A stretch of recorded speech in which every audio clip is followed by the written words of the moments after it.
Good morning, everyone. Thank you for joining us today. I'm excited to announce, alongside my colleague, my friend, and joint author of this measure, Chris Ward, that AB 933 just passed the Assembly with overwhelming support and a vote of 60-2. AB 933 now moves to the Senate. AB 933 will protect survivors of sexual assault, harassment, or discrimination who speak out against abusers. The Me Too movement gave many assault and harassment survivors the opportunity to bravely share their stories. However, as survivors courageously came forward, many were served with defamation lawsuits meant to intimidate, punish, and silence the very people they had abused. AB 933 will expand protected speech to include claim of abuse made in good faith. The brave and courageous survivors we seek to protect are our family members, our friends, the staff who support our every accomplishment, our neighbors and other community members, including the extended Capitol community. It is imperative that we use our power to protect them from sexual assault, harassment, and discrimination. And it is just as imperative that we protect them from revenge lawsuits when they come forward to stop to abuse. I appreciate all my colleagues who are here in support and who have signed on as co-authors. Now I will turn over to my partner on this very important bill, Assemblymember Chris Ward. Thank you, Assemblywoman Aguiar-Curry. An incredibly horrible statistic is that every 68 seconds somebody is sexually assaulted in the United States, according to the Rape, Abuse, Incest, and National Network. 2 out of 3 of these go unreported, and why is that? These are disproportionately affecting particularly women in California, our mothers, our daughters, our neighbors, our friends, our coworkers, but also LGBT individuals, including gay men, and students, young professionals, California's most vulnerable, and too far often, perpetrators of sexual misconduct, abuse, assault, and harassment use the court system to punish survivors for speaking out about their abuse. It further victimizes those who bravely choose to come forward. The decision to speak publicly about one's own experience, it's personal and it's complicated. Speaking out about sexual misconduct and publicly accusing someone comes with a label of stigmatization and shame due to a culture that often doesn't take survivors seriously and a criminal justice system that has deficient laws to protect them. And because of those barriers, survivors are often reluctant to come forward with their experiences.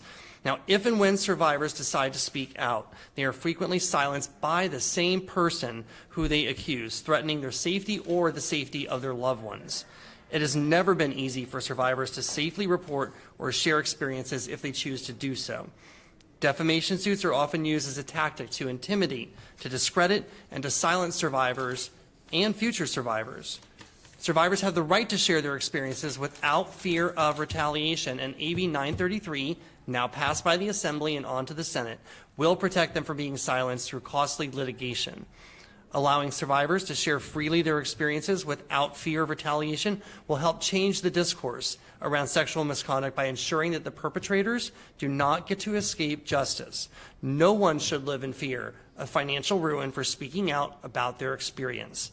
AB 933 will lift up their voices as survivors and allow them to speak their truth, seek justice, and put an end to the weaponization of defamation lawsuits to silence them. Thank you. Thank you, Assemblymember. At this time, it is my honor to introduce Pamela Lopez, Managing Partner of K Street Consulting. Pamela spoke out against a former lawmaker who had sexually assaulted her and assaulted or harassed many other women. Pam faced a 5-year defamation lawsuit which was brought against her solely to punish and silence her. Now she leads Work Equity, an organization she founded to bring resources and support to individuals who are facing harassment or discrimination in their public and professional lives. Thank you, Pamela, for your courage to come forward and exposing this predator. By speaking out, you expose the toxic culture that is possible even here in this institution and created a safer space for the rest of us. Thank you very much. Thank you. When I experienced sexual assault and sat with that experience and worked in an environment with the person who harmed me for many years, and finally had the courage to come forward and speak about my experience, I felt that there was power in my speech. Words are power. The ability to speak out is power. And talking and having discourse and dialogue about sexual harassment and sexual assault is how our entire community will come together to change the culture of our workplaces and also change a culture of patriarchy that taught us that wealthy, powerful people are allowed to use sexual assault and sexual harassment to pick on people who have a little bit less power. A defamation lawsuit is not only an attempt to take away the power of a survivor, it is also an attempt to take away the power of every person who wants to be part of a conversation with survivors about how we wind up in a culture that perpetuates sexual assault and sexual harassment in the first place.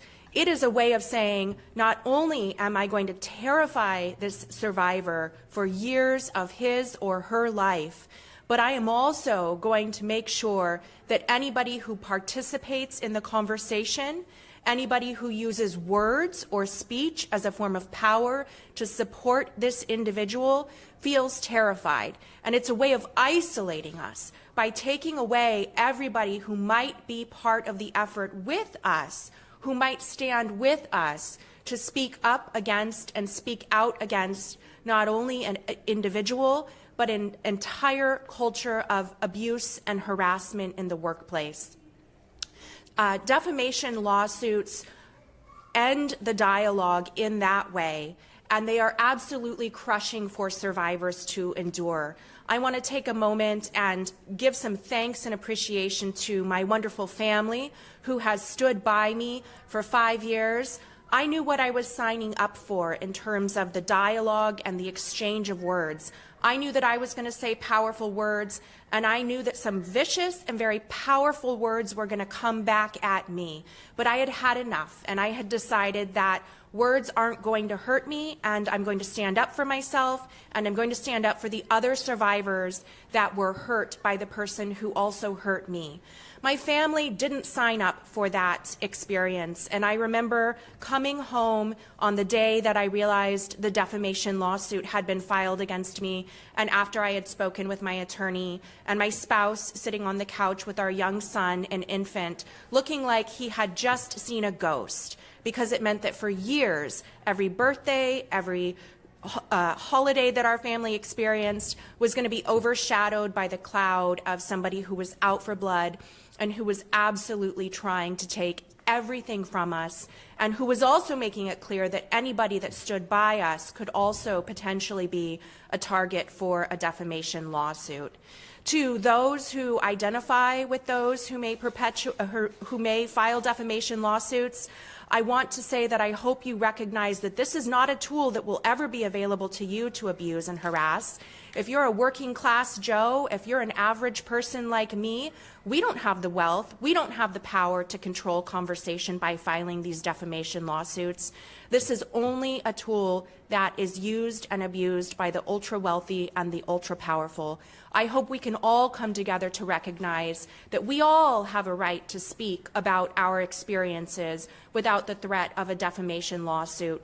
And no one person has the power to shut down an entire conversation about how we all want to live and come together in our workplaces so that they can have the privilege to go around continually abusing others. I thank everyone who is here today. I thank Assemblymember Aguiar-Curry and Assemblymember Ward for their work. And I want to introduce Victoria Burke, a very brave and powerful survivor who stood up for her own who stood up against her own abuser in the experience of academic culture, another workplace culture where we have a lot of work to do to stand up for ourselves. I thank Victoria for her bravery and her courage, and I'm glad to be standing by her side today. Good morning, and thank you. In December 2019, I was drugged and sexually assaulted by an acquaintance of mine. I went immediately to the police after I left the emergency room, and I continued to pursue the justice through the regular channels. And as I was talking to people about it, one of my friends, who's a defamation attorney, warned me, be careful when you speak out about this. Don't use his name, don't use anything that could identify him. And I said, I'm not understanding. And she said, you could be sued for defamation if you do. And I said, you know, I'm a law professor. I also know the law. I am speaking the truth. And I'm also speaking my opinion as to how things went down that night. Those should be protected. She said, if you look at Me Too and the aftermath, many people who spoke out have now been sued by weaponized defamation lawsuits for the pure intention of silencing the victims.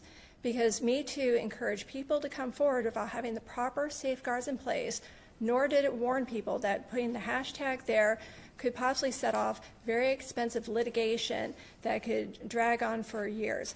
And I was thinking about this, I was getting madder and madder, and I was thinking, I'm not going to be silenced. And not only am I not going to be silenced, I'm going to make sure no one else is silenced either. So I went to work drafting a bill to change the current defamation laws, and I proposed it to the California legislature last summer. It was part of a cathartic journey, and I wasn't sure where it was going to go. But I was surprised by the overwhelming support I have received from Assemblymember Ward, Assemblymember Aguiar-Curry, the Women's Caucus. They took on this bill, and they've been fighting for this issue, and I am so proud to be a Californian. And I'm so proud that also a second state has joined it in Illinois, and they've introduced my bill as HB 2836, and I'm hoping for 48 more states next year, with California leading the charge. Thank you. Thank you very much, Victoria, for sharing today. We really appreciate that and what you're doing, and you're going to change the rest of the nation. Thank you so much, and we'll be with you. Next, I would like to introduce some of our sponsors. Jessica Stender of Equal Rights Advocate, and I think that's all I have for you, Jessica. Yeah, there you go. Thank you. Good morning. My name is Jessica Stender. I'm with Equal Rights Advocates. We're a proud co-sponsor of this bill. I first want to thank Assemblymember Aguiar-Curry and Assemblymember Ward for their leadership on this bill. And I especially want to thank Pam Lopez and Professor Victoria Burke for their courage in speaking out about what happened to them. If there's anything we've learned from the last many years, it's the importance of people sharing their stories and their experiences of harassment and assault. That's what's been really instrumental in creating more knowledge about just how pervasive these problems still are, and especially important in helping California lead the way in passing some of the most robust anti-harassment, anti-discrimination protections in this country. And we've really spurred similar change in other states, so that what happens here does affect the rest of the country. We have made important strides in strengthening our laws in response to the Me Too movement here in California, but with this rise of retaliatory defamation suits, essentially survivors are either being scared off and chilled and not coming forward to speak out because of fear of being hit by defamation suits, or those that do speak out, as we've heard, are hit with these suits and experience incredible financial losses if they can even find a lawyer. Many of them can't afford a lawyer, and then face the re-traumatization of being put through abusive litigation tactics, even if ultimately they will win. So we know that addressing this issue is key to ensuring that we actually effectively address harassment and discrimination. We at Equal Rights Advocates hear very frequently from both workers and students who have experienced sexual harassment and assault and other forms of harassment and discrimination, who are scared because they have been threatened with retaliatory defamation suits, and in many cases, those suits are actually filed. I just want to share really quickly one story. We were contacted by a college student who was assaulted by a grad student in a Bay Area school. They reported the incident to their Title IX office, so we're not just talking about, they didn't go to the press. They just reported what happened to them to their school. They later found out that 4 other people had been assaulted by that same graduate student. They all reported the same student. The person who assaulted them threatened them all with defamation lawsuits. They continued forward because they thought it was important to pursue their Title IX claims. They never spoke publicly about this. This was just internally within the school. The person who assaulted them proceeded to file lawsuits against all of them. They are all still trying to find a lawyer. They're all students and have no money to pay a lawyer. They don't know what to do. They're fearing that they don't know what the path forward is. So I just share that as an example that we hear all the time of students and workers who are facing these real issues. The weaponized lawsuits and the troubling effect that they have really cannot be overstated. We're already seeing the chilling effect. We hear from people who frequently don't even want to file a claim or speak out because of the fear of these suits. So we really do need to ensure that we have strong laws to ensure that people are not able to weaponize the law in this way. Really appreciate the bill moving forward, appreciate the leadership here in California, and look forward to getting this through and into law. Thank you. Thank you very much, Jessica. And we also have Wendy Musel from the California Employment Lawyers Association. Welcome. Thank you very much. The California Lawyers Association has members across the state of California. We're over 1,200 members. And what we're hearing across the state of California, and what we've heard for years, is when folks call for legal representation, they may have been subject to sexual assault, sexual harassment, retaliation for speaking out in their workplace, is that they are afraid. They're afraid to come forward. They're afraid about the effect on themselves and on their families. They're already taking a big risk. They're already pushing the envelope of bravery and speaking their truth. They should not be subject to predatory lawsuits in the form of these defamation lawsuits, which seek to silence the workers and silence those that would support them. These lawsuits are used not only in the entertainment industry, but we're seeing it in all industries across the state of California for workers who are low-wage workers, agricultural workers, entertainment workers, folks who work in offices. Unfortunately, some of these high-profile defamation lawsuits have given other assaulters and other individuals who would abuse power the idea if they simply threaten a lawsuit that they will silence the workers. And from the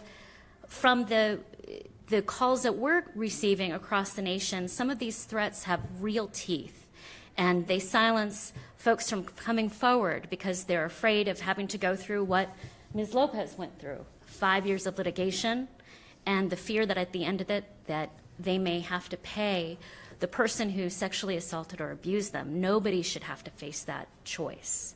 So we're here today in very strong support to say these predatory defamation lawsuits must end. And this is a very strong step forward, and we applaud the lawmakers for taking these steps forward and ensuring that victims and survivors can come forward, share their stories, and not be subject to financial ruin. Thank you very much, Wendy. A lot has been said. It's tough to have my colleagues, my friends that are up here that have had to go through this. I want to thank everyone for coming out today to support this measure. There is no opposition, and we are confident that it will fare well in the Senate. By exposing these predators, we can prevent them from reoffending, and that means that our families, our neighbors, our co-workers are safer, and the public at large is safer. Again, I thank you all for attending. We are prepared to break off for individual interviews and take questions. Thank you very much.